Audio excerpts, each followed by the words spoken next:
Okay, we should be going. That's us, yeah. Hello everyone and welcome to Hello. the Kaijusaurus Podcast. It's an exciting session or episode for us. It is an exciting episode because it's the first episode with Our new microphone. our £20 microphone. So pardon our dust. Basically we're using new recording equipment. Previously the Kaijusaurus Podcast was recorded on some very, very expensive borrowed equipment, which was very good. It was run on charity. Your ears didn't even notice how soft, how lovely our voices were. But yeah, now we're sort of experimenting with other microphones. Things seem to be going well. Pardon our dust. Yeah, if this turns out sounding shite, not to put across too fine a point, do forgive us. We're not experts at audio recording or etc. But do bear with us. We think we've got it down. We'll get it down pat. And that was the opening to almost any podcast ever. Yep, exactly. There's been some sort of declaration of please forgive the sound. Anyway, me and Steven are here. We have just watched Mothra versus Godzilla, the first of two Godzilla films from 1964. Right. Yeah. The only year to have two Godzilla films released in 1 year. So the next film we watch will also be a 1964 Yes, picture. indeed. Oh, excellent. Yes. Well, we got to get that one done soon. So, Mothra versus Godzilla, let's just fire it into this. Ishiro Honda's back in the director's chair. Back, baby. Akira Ifukube is back doing the music. Shinichi Sekizawa is back writing the film, as he did with King Kong vs. Godzilla. Mm-hmm. Haruo Nakajima is back playing Godzilla. And Tomoyuki Tanaka is back producing, as he did with every film until 1995, when he died. So, this is the first film for Mothra in the Godzilla series. This is her introduction to this canon, but she has, of course, come off the back of her own debut film, 1961's Mothra, which was covered in a previous episode of this podcast. It did not feature Ross, so it was obviously an inferior episode. Yeah, absolutely. I mean, it's just... But no, it was still part of the Kaijusaurus studio team. No, it was a side story. Kaijusaurus Podcast Gaiden. That'll be a joke for some people. Some people will get But not for me. You won't. Over my head. Gaiden is a Japanese term that kind of means side story. Right, okay, that's cool. I'm cool with that. So... Obviously, the shtick of the podcast is that I, being the relative newbie, am completely unfamiliar with Mothra. I have not seen the original. We had some discussion as to whether or not I should be sort of equipped to watch the original, and we decided that the way it worked out, I didn't really get the chance to watch Mothra before we watched this. But in future, I am not at all, again, sort of jumping into other films that are going to help my knowledge of sort of the rest of the Godzilla films because ideally I would like to have shown you Mothra, I would like to have shown you a film called Rodan, and maybe a film called Varen, but Varen's kind of a shit film. That's okay. So, because what I did, at least, obviously I can imagine some of you are going to be watching this, or listening this, expecting for at least me to see what my reactions between essentially Mothra 1 and Mothra 2 would be. Yeah. But instead, the thing I drew the most comparisons to, and the thing I'm most interested in talking about, is about talking about how this film is different and how it compares to the other Godzilla versus film that we watched last time. Yes, indeed. King Kong versus Godzilla. So that's the thing I was most interested about. Yeah, so far Ross and I have watched and covered together the original Godzilla, Godzilla Rides Again, and King Kong versus Godzilla. And in our pilot episode, the first episode of Spider-Man, but that's really irrelevant. So this is our fourth Godzilla film. This is our fourth Godzilla film together. Only 20... of the Toho canon, only 24 to go. Right. 2 American entries. And honestly, by the time we're done going through this cycle, probably like another Toho film is due next summer. Oh, exciting. So, and it was just recently announced as being called Godzilla Resurgence. Oh, cool. So... this is totally irrelevant, but I just thought it'd be cool to mention, it's get hyped, guys. I know I am. Kaijusaurus.tumblr.com/tagged/Godzilla-Resurgence. Yes. Track it there. So I guess we should probably just dive right into the plot. Yeah. Do you want to do opening remarks, or shall I lead plot-wise? Well, we'll sort of run through the plot. I have a lot of interesting things that I sort of noticed, and yeah, I'm most interested in comparing this to King Kong versus Godzilla, and also I appreciate this film because I really liked it had a very clear message to me. It did a lot of things right. I liked this movie a lot. I thought this was like a solidly well put together movie. It doesn't have the sort of few embarrassing elements that King Kong versus Godzilla had that we talked about, especially as far as, well, while we'll get into that, I'm sure. Yeah, there are other questionable things. But to me, on the whole, this was not as... It's a bit of a more rounded production. Yeah. Like, it gets more things right, I feel, than King Kong versus Godzilla. Yeah, no, I agree with you. Because it's comparable to that film, because it is the bringing together of two big, thus far separate movie monsters into a big sort of titanic fight. Obviously, Mothra was only introduced 3 years prior to this and wasn't nearly as iconic as King Kong. No. But it is comparable. But right, we'll dive right into the sort of synopsis, the plot. So the film opens with a huge typhoon. A rainy day. A wee bit of rain. It's a wee bit drookit. Aye, a horrible, horrible typhoon. A really bad typhoon. A really bad typhoon sweeping up the beach. Sweeping up a Japanese coastal town by the looks of it, a small fishing community. And the effects of this, part of the industrial land is flooded, and also a giant egg has washed ashore on the beach, and the fishermen claim it as their own because whatever washes up in their waters on their beach legally is their property. Or as far as they're concerned. The fishermen sell it to Happy Enterprises. I enjoyed this a lot. Yeah, so Happy Enterprises have bought the as yet the egg, unidentified species, egg of unidentified origin. And I actually have the sum in yen through which the egg was purchased. That I am right now, before your very eyes, going to convert to British pounds, British pounds and American dollars. We can edit this, obviously. Yeah, that's fine. No, but while you're doing that, I'll rattle on with the plot. Absolutely. And so, meanwhile, investigating this is a journalist called Sakai and his photographer Junko, played by Akira Takarada and Yoriko Hoshi. Akira Takarada, of course, viewers listening to this will know, but Ross, you might not have picked up. No. Akira Takarada, playing the protagonist in this, played Ogata. Right. In the original Godzilla. No, absolutely. I did recognise him. He's not reprising the character No, at all. I definitely recognised him, but I will say, no, it didn't immediately strike me as that being Ogata. Yeah. But now that I think about it, that makes perfect sense. Well, it's not, you're not to blame for not recognising him, because, first of all, it's 10 years later, and he does look different. He's 10 years older. And he's playing a very different character. He's getting to really kind of flex a little bit of his comedy chops here. Yeah. The role's very physical. He's kind of the character who tries to be suave, but ends up like bumping his head on the table. Yeah. Or like... I liked our little crew of main leads again. I think they were sort of like very well established. I have now looked up the amount of money which Happy Industries purchased the egg. Well, not adjusted for inflation.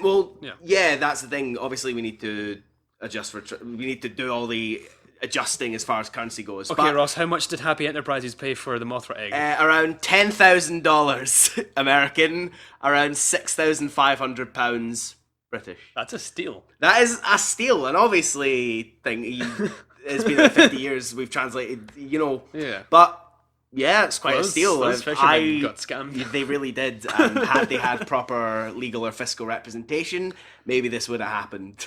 There is that line. Do you have power of attorney from Mothra?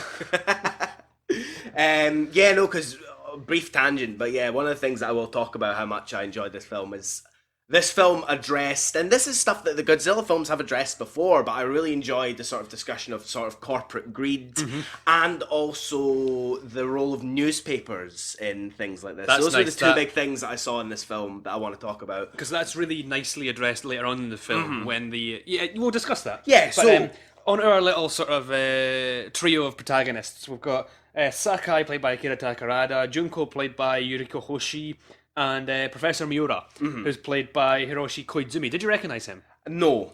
He was the protagonist of Godzilla Raids Again. Right, okay. The fisherman who flew the plane in excellent. Godzilla Raids Again. Well, glad he's back. And this is Hiroshi Koizumi settling more into the kind of roles he would come to be known to play. Right. Whereas in Godzilla Raids Again, he plays the kind of romantic lead. He's a pilot, and in this he plays a sort of much more reserved, mild-mannered scientist. Yeah, absolutely. And that was the roles he would much more be known for playing. Right. And he was in the original Mothra, but not as the same character. Right, okay. And those being the professor and two journalists. Yes. And our home base essentially is the paper. I can't remember the name of the paper. The newspaper, it's the something press. Yeah. I don't know off the top of my head. But essentially what we go into now is a big political crisis over this egg. Who the egg belongs to, rightfully, what should be done with the egg, and ultimately Happy Enterprises decides that having bought the egg for an absolute steal, they are going to establish essentially... The biggest amusement park in the East. Yes! They've spared no expense. Jurassic Egg World. And they're going to charge admission, they're going to make this a huge spectacle, and they're going to use this natural thing for their own gain, they say that the mystery of what will hatch from the egg is going to be the main selling point. And our journalists are reporting this. We get to see the political opinion about the egg, if I'm right. Some people... Well, Sakai and Junko do raise the point that the egg has much more scientific value than it does monetary value. Yeah, exactly. And the debate here is whether this should be sort of exploited for entertainment and for some ticket money, or should it be researched, handed over to scientists, and actually examined properly. Which, of course, we know which side we as the audience are meant to fall on. Yeah, exactly. And then that's made more clear with the arrival of two very special people. Yes. We, in the Mothra podcast, which you weren't here for, Laura, John, and I discussed these characters at length because they're in the original Mothra as well. Yeah. And they're played by the same actresses, the Peanuts, which I see you've written down in your notes. Yeah, well, I was wondering who the Peanuts were. Now I know. Yeah, the Peanuts were Emi and Yumi Ito, and they were they're identical twins. And they were a Japanese pop singing duo. Right, okay. Called the Peanuts. Oh, that's really cool. And they were pretty popular in Japan in like the 60s, early 60s, I think, early to mid 60s, and they even had a little bit of international recognition. For example, they performed on the Ed Sullivan Show. Right, okay. Which is cool. Yeah, which is very cool. So they played the role of Mothra's twin priestesses, or the Shobijin, which a literal translation is tiny beauties. Right. Obviously, Japanese is a very different language from English, and what translates literally isn't what we're actually saying or using. So the Shobijin, as I'll refer to them, Mothra's tiny priestesses, guardians. Do they serve Mothra? Does Mothra serve them?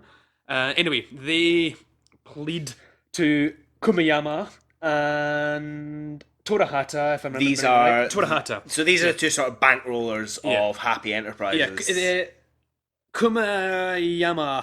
Kumoyama, yeah, that's right, sorry, is played by Yoshifumi Tajima, who, this is his first Godzilla film, but you'll see him in plenty more. Yeah. And he owns Happy Enterprises, which I think is being sponsored by Torahata, or Torahata is the shadowy or is the man behind the curtain. He's so the to speak. Franz Oberhauser of this film. We just saw Spectre. But that's a whole nother podcast. Yeah, no, it's... I feel like I could talk about that at length, but let's not go on a tangent here. We'll let you know what we think in the comments. This is the Spectrosaurus podcast. We're doing. We're changing it all. I'm just going to watch every single James Bond film. I think I've actually seen more of those than Steven. Yeah, maybe not, actually. I've actually seen hardly any. Right, to be fair. Anyway. So the Shobijin plead to Kumoyama and Torahata. Torahata is played by Kenji Sahara, who was in King Kong vs. Godzilla. And you'll remember him most as the chap with the super strong wire. Yes! And remember he leans off the balcony and acts like a fanny, generally. That makes fanny. sense. Scottish slang. That'll be in the notes. No, because again, the two business characters here, essentially, I will call them the businessmen. They're great. They are great, and again, it's through them that we sort of explore a lot of this sort of corporate comedy, this political kind of like corporate espionage intrigue. Yeah. When they first encounter the two tiny women, they're Mr. Torahata. Yeah, his initial response is to think that they're they're spies. Yeah, industrial spies. Spies, which I just think is really funny. But no, it's the paranoia. Yeah, but it goes business. much deeper than that. Yeah, it does. So these two women. Yeah, the Shobijin. They're from Infant Island. Infant Island, as viewers of this podcast should know, is home to Mothra in almost all of her appearances in film. It certainly is in the original appearance, Mothra in 1961. So the Shobijin have come to plead for the return of Mothra's egg, the safe return of her egg. Because if the egg was to hatch on mainland Japan, while Mothra's intentions are good, oh Lord, just don't let her be misunderstood, and she would cause mass destruction without knowing it. Yes. Well, either try to get home or finding a food source, and things like that. That's to be expected. But from Big Moth. The pleas fall on deaf ears as Torahata and Kamiyama just think of capturing the woman and not listening to them. The Shobijin escape and then encounter Sakai, Junko, and Professor Miura, who are much more sympathetic ears absolutely. And take their plight on board. And those three then confront Happy Enterprises. Happy Enterprises then, again, it falls on deaf ears. Happy Enterprises then offers to buy the Shobijin, which is maybe a little callback to Mothra, the original film, because in Mothra, it's the Shobijin are discovered by a scientific research party going to Infant Island, right? And on that expedition is a kind of shadowy character with a dark entrepreneurial past called Clark Nelson, and I shit you not, he is the single best villain in all of kaiju cinema. Really? Seriously. Oh, wow. Mothra's a fabulous film, but it's worth watching alone just for this character and the performance by the actor Jerry Ito. Excellent. So Clark Nelson kidnaps the Shobijin and actually kidnaps them and holds them against their will and makes them perform in live theatre shows and things like that. And the plot of that film is that then Mothra then comes to rescue them and causes huge destruction and panic and turmoil on her quest to rescue the Shobijin. And it's that kind of debate, like, is Mothra a villain in that film, or is she just acting out of natural instincts? Yeah, absolutely. And it's obviously that. So that's I think that's a little callback to the original Mothra, and like Komiyama's offer to buy the Shobijin. But obviously, our heroes don't sell. Having gotten sick of the ignorance of man, the Shobijin and Mothra return to Infant Island, and that seems to be it. But we did mention earlier that the typhoon, which opens the film, caused some areas of industrial land to flood. Well, those have now been drained. Everything's fine. We're all good. Yes. But Professor Miura and Sakai and Junko are on site to test for radiation. As you do, just in case. And I love this entrance for Godzilla. Yeah, when because Godzilla, it's such a visually it's just brilliant. Yeah, coming out of the ground. But in terms of the story, it's just wonderful because this whole the typhoon and the egg washing up and Happy Enterprises buying the egg and the Shobijin coming to barter for the egg and the Happy Enterprises refusing to sell, and then it's all part of a very tight sort of plan. It seems to be going in one direction, and then Godzilla just comes and skews the entire axis. Yeah, and it all becomes, how do we stop Godzilla? Yeah, it's a complete rogue element in the story, essentially. Which he always is. Godzilla just shows up and it almost interrupts the story. Yeah, no, which is great. And it's great because the typhoon's obviously washed up Godzilla, and he's laid dormant under the flood, and he's ended up underground, and it's a great entrance. Yeah, it really is. How did you feel Godzilla's design and how he looked in this film? How do you feel it racks up in the four that we've seen so far? I remember really, really enjoying the Godzilla from King Kong vs. Godzilla. You mentioned that. I thought it looked fantastic in that. How do we feel about this one? I love this. You love Godzilla. this one? I really like this Big one. eyebrows. That's my takeaway. Big eyebrows, wobbly jaw, wobbly upper jaw. But yeah, this one did look great. The tail, there was a lot of tail stuff going on with this Godzilla. I think whatever the technology for the tail is, they have nigh on perfected it. I love how Godzilla looks in this film. I actually prefer it to King Kong vs. Godzilla. The King Kong vs. Godzilla suit gets a lot of praise, and it's never actually personally been a favourite. Right. I like it, but it's not a favourite. No. Whereas this one, I love the way he looks. It's a bit more slender. Yeah. You can see, as the films go on, the suits being made more to match the body of the actor within. To make it easier for the actor. And to make it more lifelike, to be honest. Yeah, well, exactly, yeah. And so, apart from the original film, this is my favourite suit so far. Right, okay. But Haruo Nakajima does brilliantly as Godzilla in this film. Yeah. He gives an even more sort of physical performance, and there's that great scene where Godzilla's approaching... I can't remember the castle. Is it Nagoya Castle? I'm not totally sure, or is it? It's a big. It's certainly important. Yeah, I recognised it as an important building, but I couldn't officially I'll name it. It's bad that I'm not off the top of my head, but I'll stick it in the show notes. Anyway, Godzilla approaches this huge imperial castle and trips. Yeah, I actually noted down he trips about 5 times. About 3 of those are literal Godzilla just walks over something and falls over, and 2 of those are more technically Godzilla falling over because he's been hit or because he's been enwebbed. But yeah, Godzilla trips over a lot in this film, and it's something I appreciate. And I will come back to this later on because ultimately I'll talk about that.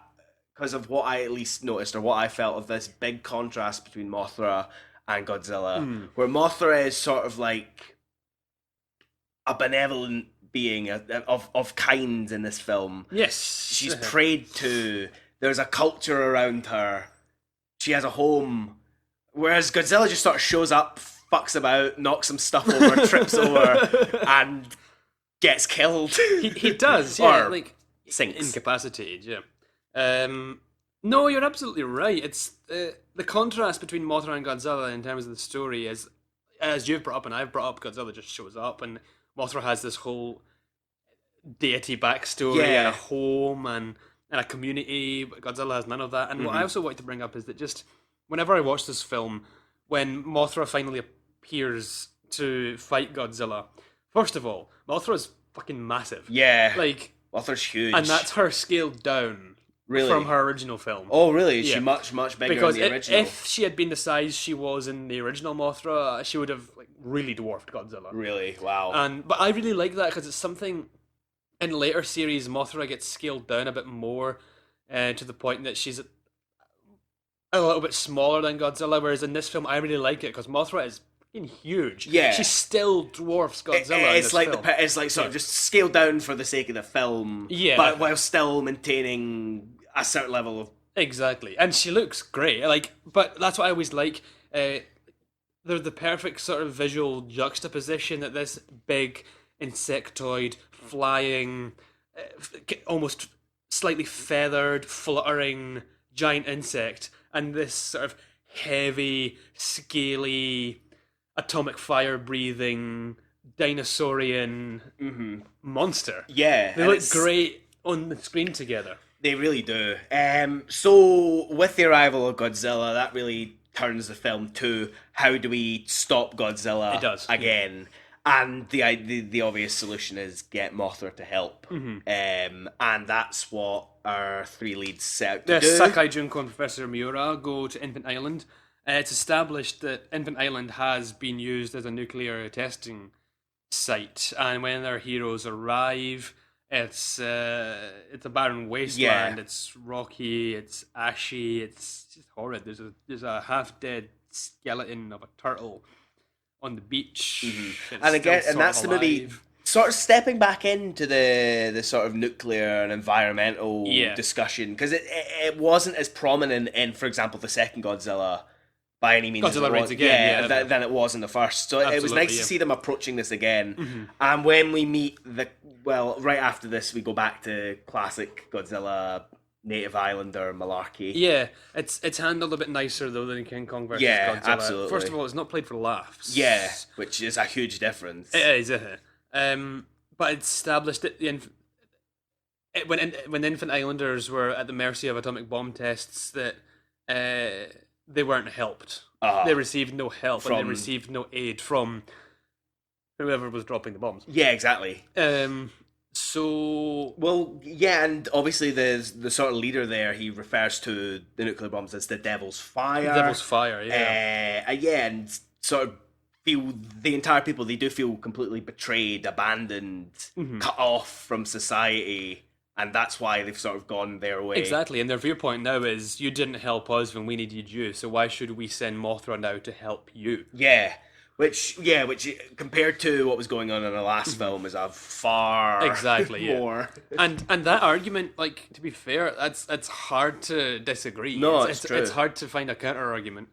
But Sakurai. One last thing. The thing that I thought was really, really interesting, or at least, is that obviously earlier when our three leads were, our three leads underwent sort of anti-radiation blasting, if I'm right. Indeed. And in the closest thing to that, I thought was that the Islanders give them each a drink to drink. A little cup, yeah. And to me, I sort of felt like that was their equivalent of anti-radiation screening. The radiation cleansing, Whatever that mixture is something... Just as sort of Sakai and Junko are cleansed of radiation on their turf. When they go to Infinite Island, they are cleansed of what is it the chief says? Something like cleansed of evil spirits. Cleansed. Their spirits are clean. Yeah. And that nice parallel, Ross. Thank you very much. Do you want to take over this podcast? Yeah, I absolutely would. the Ross Kaijusaurus. No, so essentially, our guys explain the plight. They are eventually brought to Mothra, where it sort of feels like they stand up and argue for, Japan's sake. They make their case. Yeah. And Mothra's in this big cave, sort of sitting like right above the rocks. Yeah, they make a point of saying Mothra's she's on her dying breath. She's going to die soon. She's on a sacred rock, ready to die. And that whole shot of Mothra Mothra's above us. She's on this rock, sort of like balanced impeccably, sort of like really peaceful looking. Like, she looks like a deity. She looks like a holy figure. Well, I'm kind of glad you brought that up, because this is, again, something Laura and John and I discussed in the Mothra podcast. But Mothra is one of these kaiju that's semi-unique in that a clear and concise origin is not given. And I really prefer it that way. Yeah, Mothra is just there. Because obviously in this film, they throw in the nuclear testing thing with Infinite Island, but honestly, it never officially says that's where Mothra came from. Exactly, and in a way, it kind of works better that Mothra was already there. Yeah, Mothra survived it, man. Come on. But to me, it's like, okay, like, you can make the case that like Mothra is sort of much like King Kong, like a near extinct species of large animal. That's now worshipped as a god. Or you very much could just say, and this is the theory I absolutely subscribe to, Mothra is 100% a true deity. Mothra is like a supernatural being. Yeah. I totally can buy that. And for me, that works. At least I don't have the entire amount of times I've seen Mothra, so I only have this one film to go off, and that works perfectly for me for this film. It's the perfect sort of idea. Contrast it with Godzilla, who's a monster awakened and mutated by atomic radiation, but again, who is most likely a long-lasting survivor of an ancient dinosaur species. Yeah, very much of the Earth. Of this plane of existence. Whereas Mothra, it's like, there's real potential with Mothra. Mothra is something like we shouldn't really be able to comprehend. Mothra just exists and we have to roll with it. Yeah, exactly, and pray Mothra is on your side. And these are, exactly. This is one of my concerns with, because Legendary Pictures have the rights to use Mothra now. Right, yeah, and their upcoming films. Or maybe. I should hope so, yeah. And that's one of my concerns, because that universe they've built is very grounded and very realistic, and that's fine. That's something with that. I hope they don't try and ground Mothra. Yeah, because that's give like a solid explanation. That's really boring. Yeah, exactly. You want to embrace, and I think I like to embrace like these spiritual sides of things. Yeah, exactly. I don't always need my monsters and my science fiction to have clear logistical rules. Exactly. I like a bit of fucking poetry. I don't mind. Like, go for it. So anyway, Meanwhile, this entire time, Godzilla's just kicking shit. Godzilla's destroying Japan, yeah. And ultimately, essentially, Mothra and her advisors, her native people, and the two sisters, her team, Mothra and her sort of team, they all agree that Mothra will probably help. Yeah. Sound, like she's on side. Yeah. She's dying anyway. She's as well going out with a bang. Yeah, exactly, and get her egg back hopefully in the process. Yeah. So we sort of now come back to the mainland. The journalists and the scientists. Again, please realize that I'm just not referring to anyone by name. That's Steven's job. Well, by the way, speaking of our heroes and scientists, etc., do you like the egg-eating reporter? Yes, the egg-eating reporter was great. I always love little comic turns that the Godzilla film takes, and especially, again, it's Eiichiro Honda. I've talked about this in the past. Eiichiro Honda is really good about bringing out a comic situation with just an individual little comic character, a side character. It's great, because there's that scene where the newspaper editor and Sakai and Junko and the professor are sitting around, and they're kind of morose, and they're talking about what to do with Godzilla. And then Yu Fujiki comes in as a reporter and says, "I'm back. I had a terrible time." And yeah, exactly. The editor just everyone sort of shrugs it off, saying like, "What are you doing here?" No one cares about the Eggman. But the egg-eating reporter Jiro is played by Yu Fujiki, who was in King Kong vs. Godzilla. Right, and he was one of the two kind of comic side. Yeah, that makes sense. He went to the island. He was the kind of comic one, the kind of smaller one. Yeah, that makes perfect sense. The kind of cowardly one. He does that sort of thing perfectly. Yeah, well, exactly. Yeah, it's kind of a spiritual continuation of that character, like being barked at by a superior, and he's been sent to do shit he doesn't want to do. And so Godzilla's rampaging through. We now see the sort of climax of this relationship between the owner of Happy Enterprises and Torahata. Yeah, because you can make a case that this sort of subplot is cut short pretty quickly, but I kind of like where it goes, because I was actually thinking just before it happened, I was wondering to myself, has anyone in the Godzilla, like, have any of the human characters, have there been any murders in the Godzilla movies yet? And I was like, I don't think there have. Well, here we go. Here it comes. So Kumayama storms into Torahata's hotel room. Torahata's staying in a hotel for some reason. Why not? Storms into his hotel room and demands his cut of the money because he's been bleeding him dry. Yeah, he's been putting up the money. He's been putting up only his money. He's not been paid back yet. He has to pay the fishermen. He's going broke.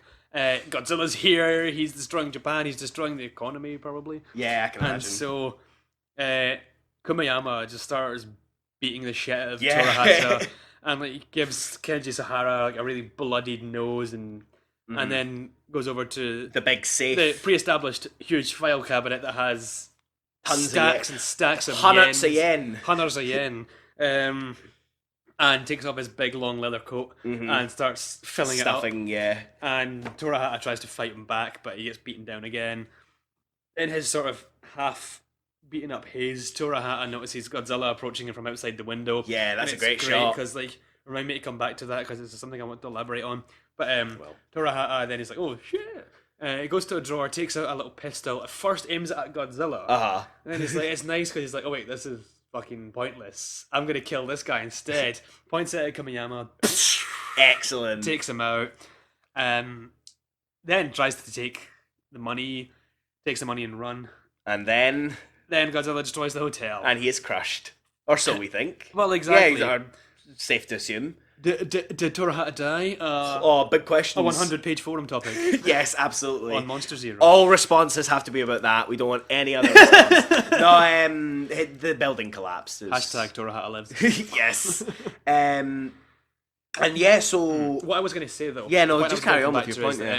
What's nice, especially in the Godzilla Showa series that refers to the 1954 and 1975, there is no run of films. Yeah, that chunk. And especially in the films of Eiichiro Honda, and that you don't really get in, for example, American monster movies of the same period or a decade earlier, is that the monster action and the human action actually really complement each other. Yeah. And there's a nice sort of overlay. Whereas in American-made monster films, they'd usually be kept separate, with the exception of sort of military endeavors to try and stop the monster. Yeah. Like, for example, in this film, Kumiyama, just talk through that sequence. Kumiyama bursts into the hotel room, beats up Torahata, takes the money. Torahata notices Godzilla approaching outside the window. That spurs him on to kill Kumiyama and take the money. And then as he's escaping, Godzilla has now landed at the hotel and destroys the building, stopping Torahata's plan.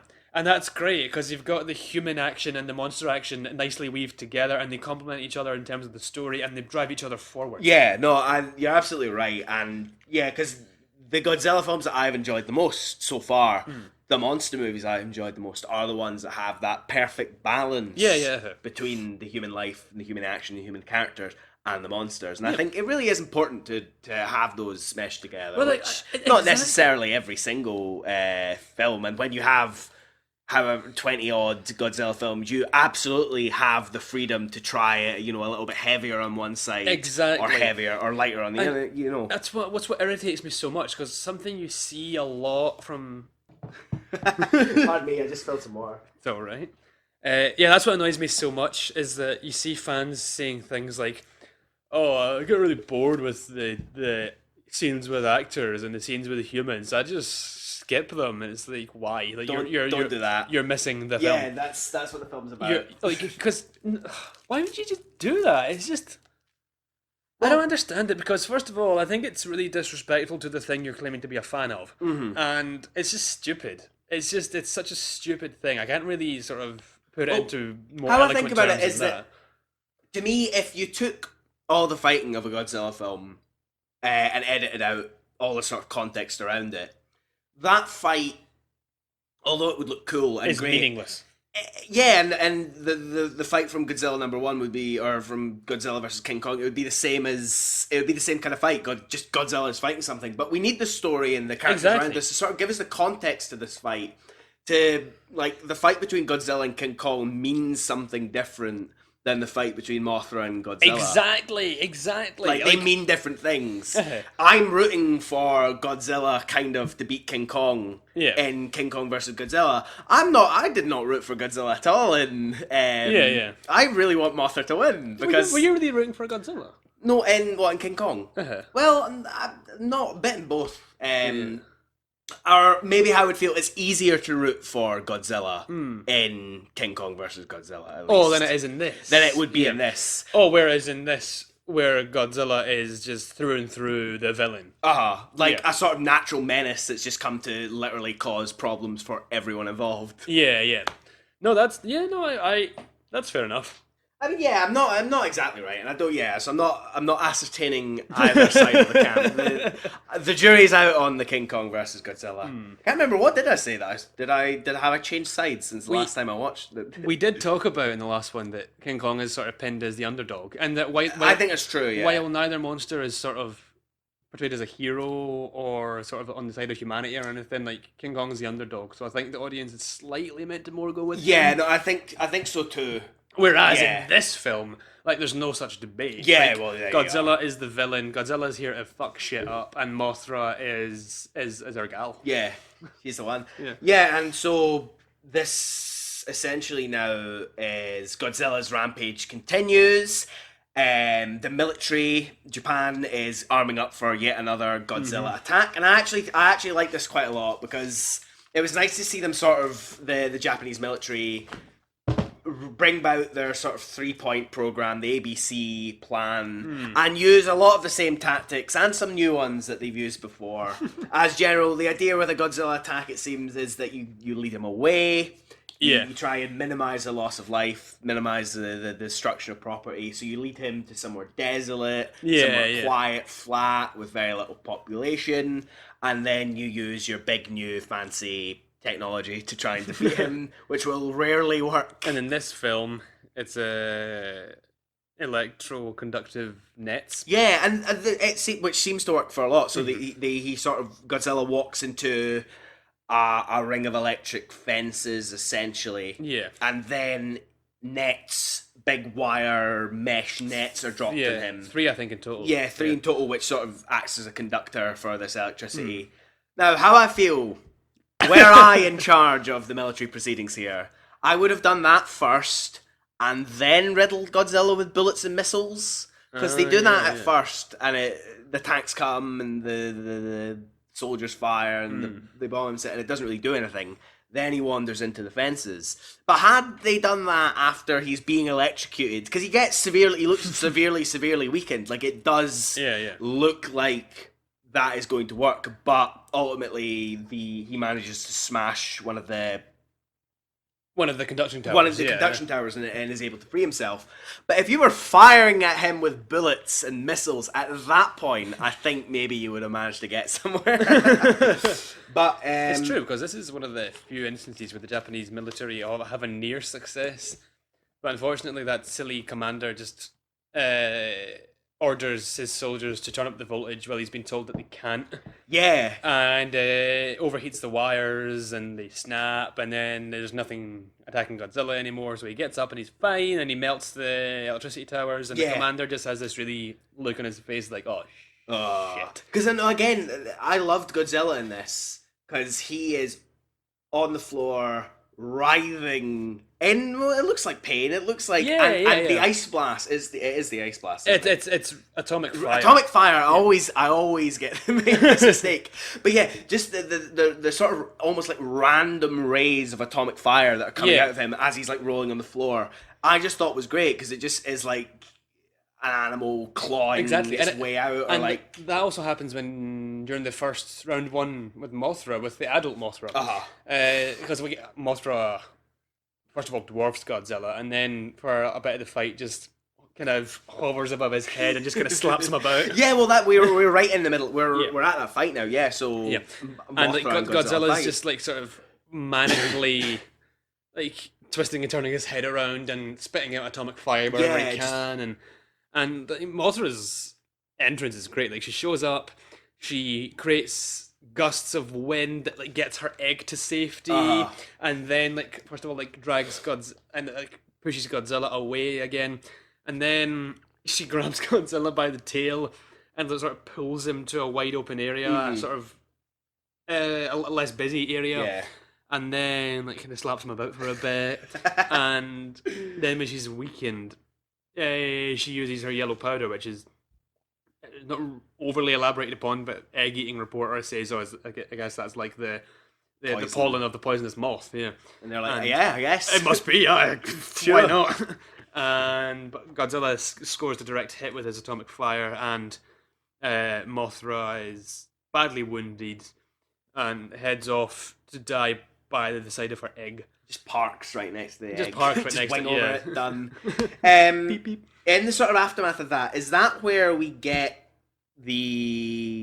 that amazing shot of Godzilla on fire? Yes, because this military effort is actually after Godzilla and Mothra's first fight. Right. If you remember right, yeah. Right, yes. We got that mixed up. So after Mothra's been defeated, Godzilla mucks about again for a wee bit and just kind of stumbles around, much like King Kong in the last film.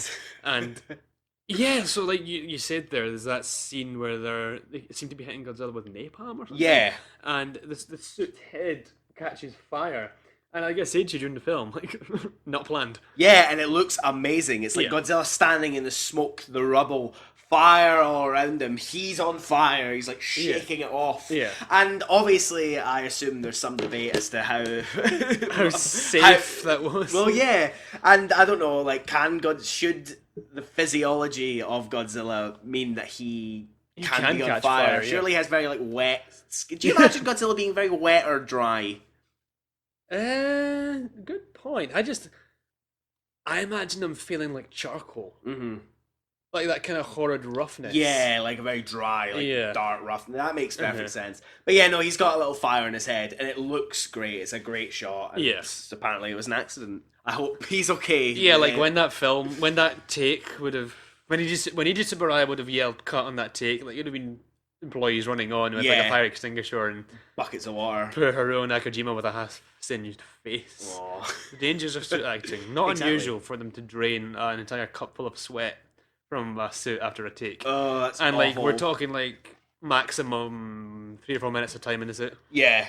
Otherwise, you'll pass out. Oh, that's awful. But yeah, so Mothra seemingly dead. Yes. Godzilla seemingly defeated at first by the military, but then manages back up, to yeah. back up and continues his rampage. Things are going wrong. The destruction continues. But all the while, the All the Shobijin while. have been singing to the egg, and it's the music in this film was lovely. Yeah, There's it a lot really of songs is. as well. The But songs they sing are absolutely We'll get wonderful. back to that. Yes. Yes, that's fine. And eventually, the prayers of the Shobijin and the Infant Islanders are heard, and the egg hatches into 2 twin Mothra larvae. Aw. Meanwhile, Meanwhile, a late addition to the plot is that there's a little school group, a teacher and about 10 school kids, I think they say, on a small island. strapped on a nearby island. Not Infant Island, but a nearby Is island. it from Iwa the Island? Iwa? Iwa, Iwa yeah, Island. near the fishing village. Uh-huh. And I really like the head teacher character, because I think it's a head teacher. Yeah. The head teacher character who is like really desperately trying to get someone to help him and go out and rescue the kids. And I find that character actually really touching. Yeah, no, I Because like. it just speaks to me like how good his intentions are. He's not doing it out of any sort of I need to save my own ass here and like get these kids out of here, or otherwise I'm gonna get in shit. Yeah, he's just. No, he's saying I have a responsibility to these kids and the teacher. I need to get Rescue them them. safe. Like Uh-huh. they're trapped on the island. Please take the boat out. And I find that really touching. I do too, and again, it was what we're talking about of just bringing in the human story. Yeah. Of bringing in human stories, and it felt a lot like the original Godzilla to me, Mm-hmm. that we're returning again to what everyday people are experiencing, Yeah. what this means for them, what Yeah. they're trying to do Yeah. to live with it. And in the midst of this chaos, we're just zeroing in on one little group to see Yeah. how they're doing in this situation. And you could do it with any sort of. You could Anyone, do it yeah. a dozen times more with any sort of character in that situation. But we follow these people, and that's where our heroes again find something to do. Yeah, because I was going to Yeah. say, Sakai and Junko and the professor and the egg-eating reporter. it gives them one last mission, Yeah, exactly. as well as And it keeps as them well as invested. our mission of Yeah. defeat Godzilla. The side mission is rescue the Rescue the teacher kids. and kids, and it works it very, keeps very them well. invested in the monster plot as well. Yeah. So Godzilla, the Mothra larva, and our intrepid heroes all head off to Iwa Island, where the film climaxes, and the kids and the teacher are hiding in a sort of cave by the shore, and it gives us that really nicely framed shot, where it's just the frame is bordered by the edges of the cave all round, and we just see the 4 silhouettes of Sakai, Junko, the professor, and the egg-eating reporter just coming up and like standing like 4 silhouettes against the brightness outside. Yeah. It looks so good. It's a great I shot. love that shot. And then they rescue the kids and get them off the island safely, while the 2 Mothra larvae fight Godzilla. And this will start a tradition, Ross, in which Mothra in whatever form she takes, is shown to consistently be the monster that can not kill Godzilla, but can consistently overcome him. Really, so That can consistently at least subdue him, beat him, sweep him under the rug for a bit. yeah, and send him And away. it's a funny little relationship with Godzilla and Mothra. I like it. But Richard Barton and Elizabeth Taylor. That makes sense. But yeah, so the Mothra larva managed, after taking a bit of a beating, mind you, and latching onto Godzilla's tail and flailing about for a bit, which will happen a good many times more. They are spinning their silky webbed cocoon That looked spray. great. It looks nice, doesn't it? At Godzilla. And eventually, like, Godzilla's just freaking out. He's just not pleased. He's getting really desperate. He's flailing around, and it's a really manic Godzilla in this film. That's what the atomic fire blasts are. Exactly. As well. Manic, Desperation. Yeah, last minute. And so they managed to spin him into a tight kind of cocoon, and he falls into the sea, presumably to return again. one day. Godzilla will return Again. and so with the evil vanquished, our heroes, the Shobijin, head back to Infant Island. On the backs of the larva, it looks like. Excuse me, with the Mothra larva. Exactly. I love the way the larva's crawled. That looked great. Yeah, they're that, gonna go. we're both making the hand motion here. It's not really. Yeah. I imagine it's not working for you guys. But yeah, that they're very humpy, humping the ground and humping the waves. In this film, the Mothra larvae are brought to life via sort of animatronics and remote control. Right. Things like Okay. that. Yeah. Like, they'd be on wheels and things like that. Yeah. And they'd be controlled remotely. Whereas in Mothra, her debut film, it was one Mothra larva. And it was portrayed. It was a full-size monster costume. Wow. Like Haru. So one guy doing the worm. Well, Haru Nakajima. Well, I'm gonna stand up and kind of demonstrate. So I'll shout over to you. Okay. I check you know Haru Nakajima, who plays Godzilla in this film and was Toho's most famous monster suit actor, stood upright at the front of the Mothra larva suit. So the face is like this. Wow. Like it's that's huge. And I think the legend goes that bringing up the rear behind him was like a big team of like college students and things like that, and they're all just kind of going like along in this huge Mothra larva prop. Wow. And it's not really practical. So still, but yeah, that's me back now. That makes sense, but. Why they would change that, but you know the CGI, sorry, the effects for CGI. What? The effects for the larva I liked quite a lot. They're nice, yeah. I thought And they work well. And so yeah, the Mothra and her priestesses are back to Infant Island, and our heroes Sakai and Junko and the Professor and the Egg Eater stand on the cliff and wave goodbye. And I said to you, watch how Akira Takarada waves. Waves goodbye. Because, he sort of sticks his hand up and then keeps rotates it stationary, then sort of rotates it round. Because I said to you, it's as if he'd never waved before in his life. He'd never witnessed someone waving, and he'd never come across the concept of waving. And he was demonstrated it on set at the time, and he was like, "All right, so like this." Yeah, sure, Akira. Sure, yeah, cool. Next shot, cut. Yeah, let's go. Yeah, and it's a very interesting wave, and it's something I'm actually planning to adopt as well. So, one of the usual things we do, unless there's I was going to say the sort of our closing words for that is we get much like I think Godzilla versus King Kong. We get a sort of final mission statement, a sort of we do, a series of lines about what we sort of learned, a moral statement, and I think I can't remember who says it, but someone says about the only way to thank. Yeah, Sakai, Akira Takarada says the only way to thank them is by making a better world. And it's true. Which is nice, yeah. It's nice that you could draw comparisons with like American monster pictures of the 50s, where like they'd always end with like some shit. Like it's always the 20 million miles to Earth that comes to mind when I talk about this sort of thing, but that ends with something like, what price must we pay for scientific progress? And it's really melodramatic. Was beauty killed the beast?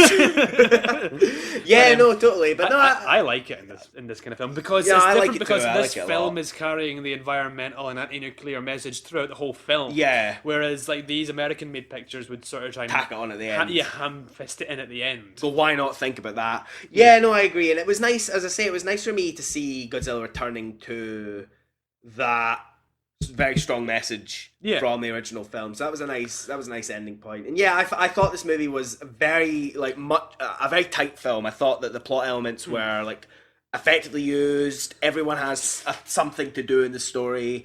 The sort of central fight felt it was a very like beyond being a great fight. It felt like very important. It's very energetic. Yeah, well. very it's energetic. Physical, visceral fight. Yeah, so I really dug this film. Good. Right. No, good. So yeah, one of the things we usually do in this podcast, dear listeners, is so we've heard us both talking about it. We've heard me commenting on it. We've heard what Ross thought of it as a first-time opinion. Now, what I usually do is once we've heard Ross's thoughts and opinions, I will tell him where this sort of film lies within the fan reception, how it's sort of thought of, or how it's ranked, and generally how it's liked, how it's disliked. Just to see how the general consensus compares or contrasts with Ross's opinion. So, Ross, I can tell you that in no small terms, this film is generally thought of as one of, if not the best Godzilla sequel. Okay. This is like, we're talking almost universally top 5 material. Yeah, okay. I can see that. I can see that. People adore this film, and I do too. I mean, I don't think it's quite top 5 for me, but it's definitely top 10. Yeah. But yeah, this film is very generally regarded as the very best Godzilla sequel. Yeah, obviously not the original. Yeah, and I can see why. I mean, I can see why. Ishiro Honda's on top of his game again. So is Eiji Tsuburaya. A lot of returning cast. A lot of returning cast and crew. Many of faces. Yeah, like Jun Tazaki, who plays the newspaper editor. He was the head of the military in the last film. Oh, really? King Kong vs. There you Godzilla. go. And like, he'd always kind of play barking official figures. Which he did in those 2 films. And I mean, Akira Ifukube's music is wonderful. It really is. Like, for the first time, we kind of open with. Yeah, the what I will refer to as the Godzilla theme. Yeah, sounded amazing. And I swear, there was one in the Godzilla attacking the tanks sequence of this movie. I swear there was one bit where, right in time to the da da da da of the music, a tank fired the same amount of bullets. Yeah. I swear that happened. I want someone at home to watch it and let me know if that did or did not happen. Well, I really swear it did. Genuinely, like, if anyone wants to go and have a look at that and let us know, please do. Like, please do. Really. Because I'm not going to do it. You think I'm going to watch that? No, I'm joking. So you have some... Yes. For the first time ever, fan letters. We have fan feedback from our loyal fan base. Hate mail, yeah. This podcast, no, it doesn't really. So yeah, I just on the last one we put like a little open call, like anything you want to discuss or share about this film, please do. So we've got 3 entries in for this episode, just for Mothra vs. Godzilla. Just take a turn each reading them out. Yeah, I'll happily read out one as well. Okay, so thank you for all those who submitted. The first submission is from Tumblr user PK Matrix. And PK Matrix says, well, I've got a couple of thoughts on Mothra vs. Godzilla. Number 1, personally, I find this movie is more a sequel to Mothra in 1961 than King Kong vs. Godzilla. I mean, Mothra and Mothra vs. Godzilla share characters. The Shobiji and the Infant Islanders, a similar reporter/scientist versus evil businessman dynamic, and a setting, Infant Island. Meanwhile, the only real connection to previous Godzilla movies is, well, Godzilla himself. In a way, it seems more accurate to describe Godzilla as an immigrant into Mothra's universe than vice versa, as people usually imagine it. And number 2, as much as I enjoy the story, I do find it a little unfortunate that Shinichi Sekizawa, the screenwriter, seems to run out of things for the heroes to do about 2/3 of the way through and has to invent the rescue the kids subplot for the finale. It doesn't bother me as much now as it used to, but I feel the film would have been a wee bit stronger had the main conflict with Kumayama and Torahata had been resolved closer to the end than it was. All that said, looking forward to the next podcast.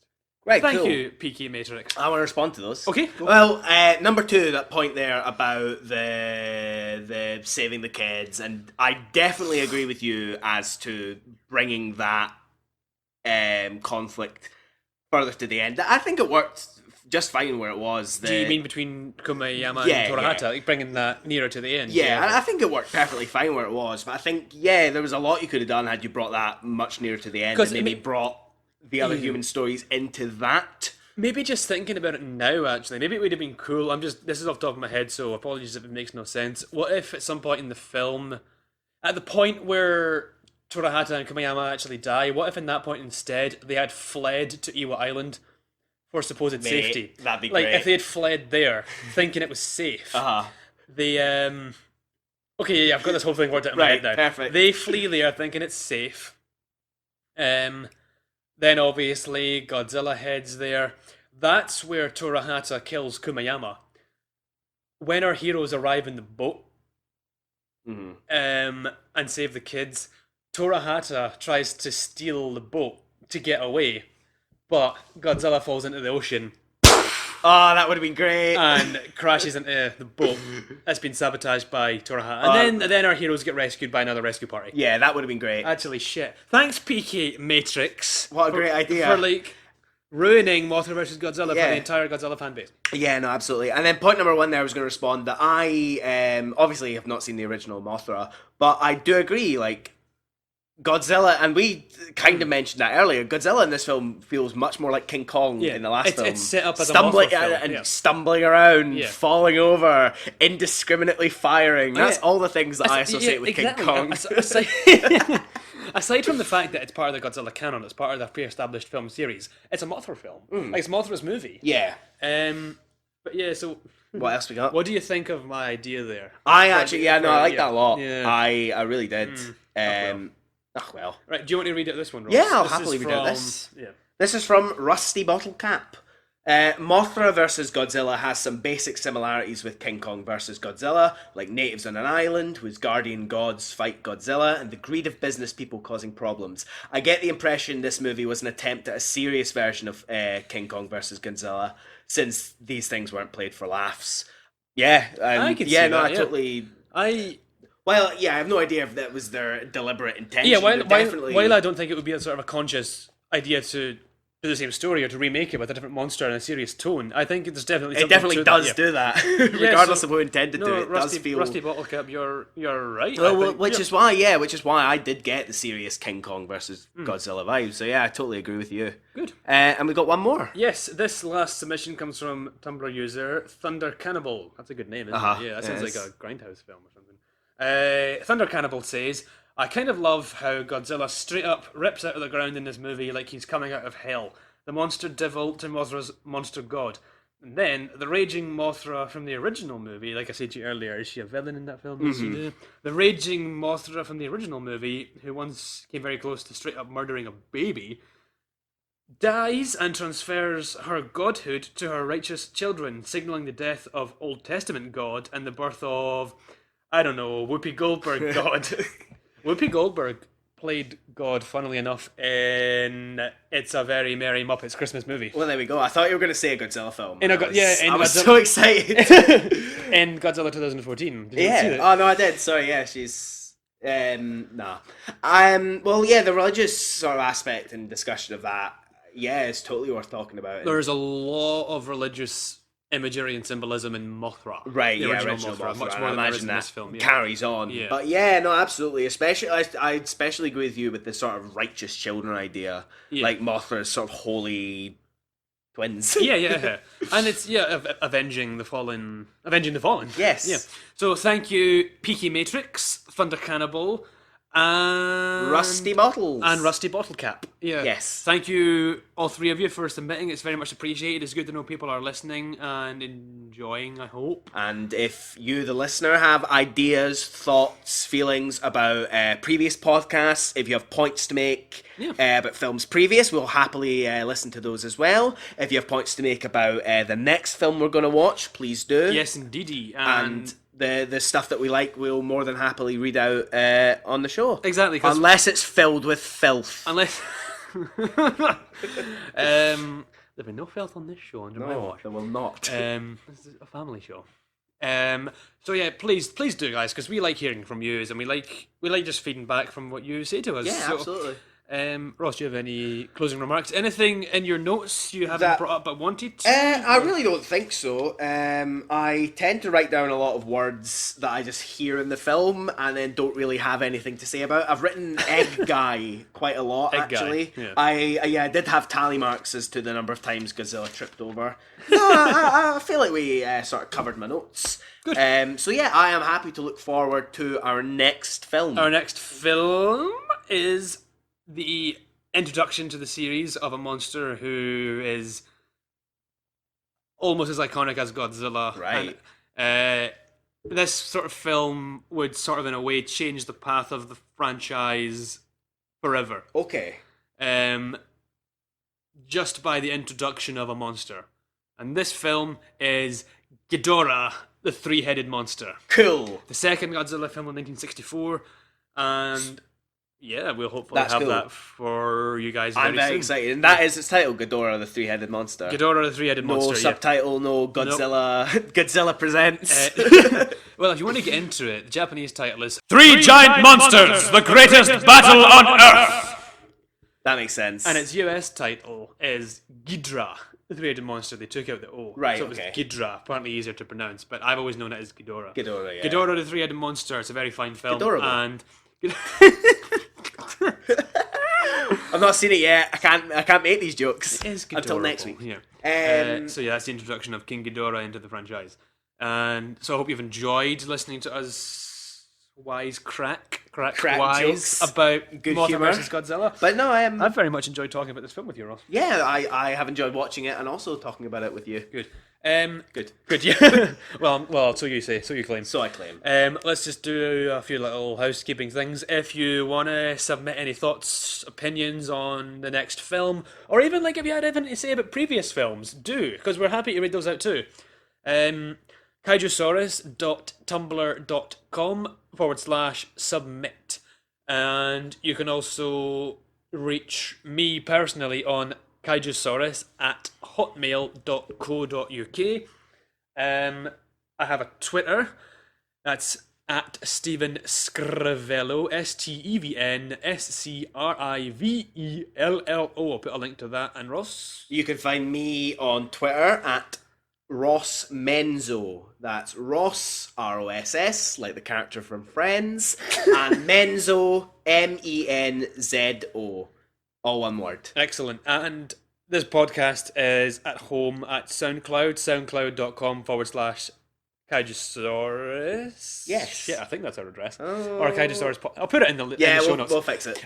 And we're now on iTunes. Yes, we're now on iTunes. We're finally so on iTunes. So get us on your iPod, your iPhone, your iWatch, your iPod Nano. your iPod Nano, and your iPod Nano Yeah. 2. Yes. That. Yeah. Exactly. And go see Steve Jobs. No, Steve Jobs in theaters now. in theaters now. But yeah, seriously, we're on iTunes now. The Kaijusaurus Podcast. All our episodes so far are up there. That would be the Spider-Man podcast, Spider-Man pilot podcast, Godzilla 1954, Godzilla Rage Again, King Kong vs. Godzilla, and hopefully this soon, and Mothra as well. Sorry, there is no Mothra podcast. Please, if you actively use iTunes, do hit that subscribe button, leave us a rating, leave us a review if you're feeling particularly generous, because seriously, this does mean a lot to us, and it's nice to have feedback from you guys, Yeah, and know that you're absolutely. enjoying this, and there's people actually listening to this. So yeah, anything you want to ask us, anything you want to hear Ross talk about, anything you want to Yeah. point out to Ross as a blank slate, as a newcomer, please do. And especially if we are going to be watching a film that you haven't seen either, please let me know, and we can all experience it Yeah, together. exactly. If you're watching the film for the first time, watch it in time and tell us your thoughts. Yeah. I think we'll cap off our begging letter there. Yeah, shall we? exactly. So, short and sweet. Short and sweet. Bye, everyone. Bye, everyone. The only way to thank them is by building a better world. Also, bring back MST3K, keep circulating the tapes.